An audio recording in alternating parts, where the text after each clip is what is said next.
distinguished guests, ladies and gentlemen, very good morning to you all. I'm very happy to join you here today at the Culture Academy's conference, the Digital in Cultural Spaces. Since the Culture Academy's launch last year, it has partnered both local and international cultural institutions to support the development of cultural professionals, enhance professional excellence, and grow thought leadership. Today, we are privileged to have with us esteemed speakers from Singapore, Australia, Hong Kong, the Netherlands, and US, all leaders in the field of culture and digital technology. Their wealth of experience presents a wonderful opportunity for us to exchange best practices and learn from one another. It is undeniable that digital technology and social media have become an integral, and some may even say an indispensable part of our daily lives. We have seen an accelerated growth in the consumption of digital and social media worldwide. In Singapore, our internet penetration rate currently stands at 83%, while the social media use is at 69%, both of which are almost twice the global average. Technology has redefined the way we live, learn, and communicate. And many industries have transformed their modus operandi to adapt. The culture sector is no different. We have seen how digital technologies have enabled both the creation and spread of culture. At the same time, it is also important for us to understand the value that the digital world brings to culture and how we can harness this in service of culture. Allow me to share 3 observations on the potential opportunities that the nexus between culture and the digital world can bring. The first is on accessibility. How digitization has broken down physical barriers and allowed unprecedented opportunities for people to experience culture.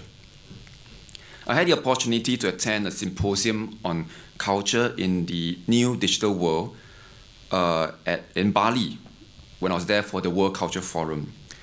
I learned about how the Google Cultural Institute has made a wide range of cultural material accessible to everyone.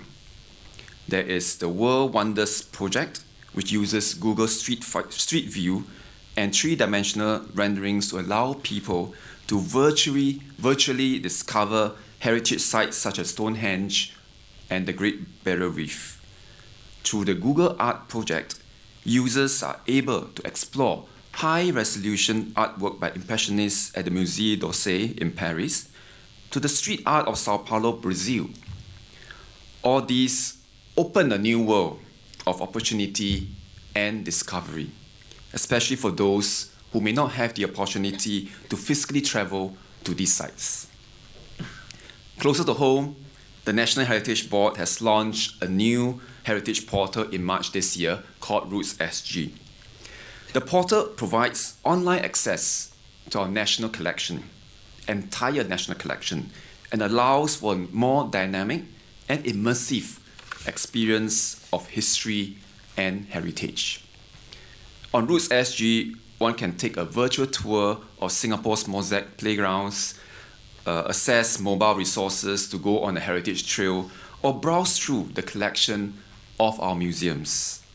Since its launch, Roots SG has received 1.2 million views and positive feedback from users on how the portal is useful for learning, for research, and how it enables a better understanding of Singapore's cultural heritage.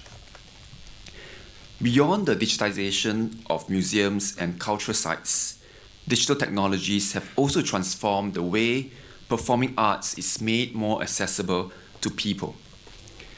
In partnership with 联合早报, the Singapore Chinese Orchestra recently presented the world's first digital Chinese orchestra concert on the 26th of November. With the purchase of an e-ticket, which is more affordable than the actual concert ticket. Users could watch the concert live in streaming and play back anytime within 2 weeks. So it's still within the 2 weeks, so we can still buy the e-ticket. So these are just some of the many ways where the digital realm has helped to bring culture closer to people and people closer to culture. Secondly, the digitization of content can support the building of capabilities and excellence for industry players in the areas of research, education, and preservation. One such platform is the National Online Repository of the Arts, or NORA, which is a database of digitized works by prominent Singapore artists in the areas of literary, performing, and visual arts. It allows poets, writers, and artists to document their work for posterity, and for fellow professionals or younger artists to draw inspiration for their future work. NORA also contains representative works of Singapore's cultural medallion recipients and documents their life and works, including writings, artworks, and interview recordings. Such online repositories are rich resources that both Singaporean and overseas researchers can tap to delve deeper into Singapore's arts and culture. This brings about more opportunities for the exchange of information and knowledge. The third aspect of the opportunities that the nexus between culture and digital world can bring is greater engagement through enhancing the visitor experience. We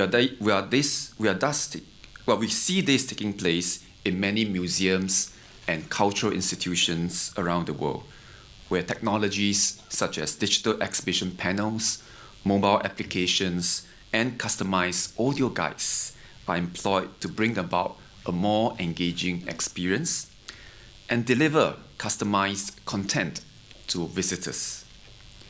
The Indian Heritage Centre, for example, is one of the first museums in Singapore to use augmented reality in its permanent galleries. This helps to create a more immersive journey through the museum and bring history and heritage to life. While here at the National Museum of Singapore, the museum will be reopening its glass rotunda after a 2-year revamp.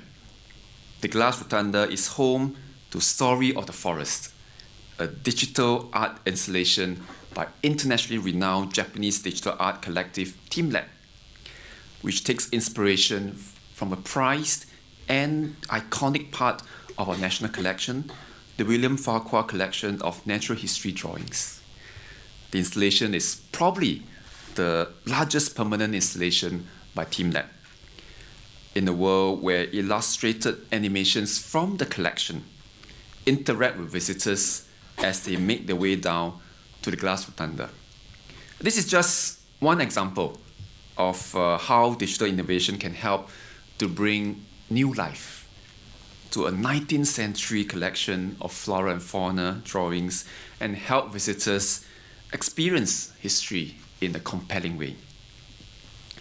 I'm very happy also to announce that this weekend, the National Museum will be launching Gallery 10, the museum's new dedicated digital gallery, the first of its kind in Singapore. In Gallery 10, digital media will be used to create immersive and cross-disciplinary environments for people, for visitors to explore and to engage with the arts and heritage. The first work on show is The Art of Rehearsal, a video installation by artist Sarah Chu Jing.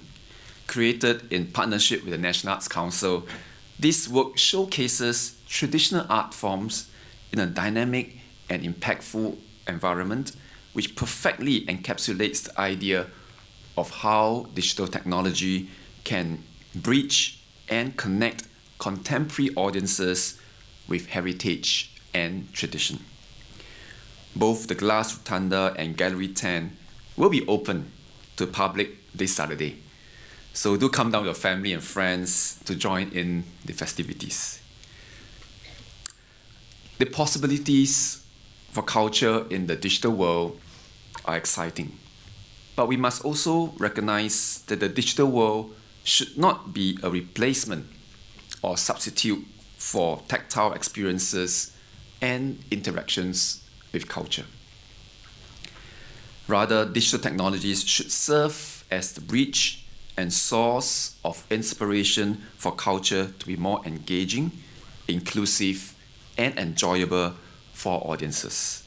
This is an area that requires constant innovation and creativity. Hence, platforms such as this conference are very important.